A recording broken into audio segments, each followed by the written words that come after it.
In this tutorial, I'll show you how to choose an emoji skin tone on Messenger. Customizing the skin tone of emojis in Messenger is simple. Here's how to do it. Launch the Messenger app on your phone and select any chat or start a new conversation. Tap the smiley icon in the typing box to open the emoji picker. Choose the emoji you'd like to send and perform a long press on the selected one. A selection of the same emojis with different skin tones will appear. Select your preferred skin tone from the available options to add it to your message. And go to the Messenger website or open it through Facebook and select any chat or start a new conversation. Click the smiley icon and then choose the emoji you'd like to send.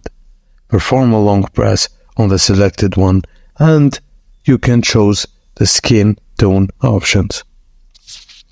And that's it, guys. Thank you for watching, and please don't forget to like and subscribe for more.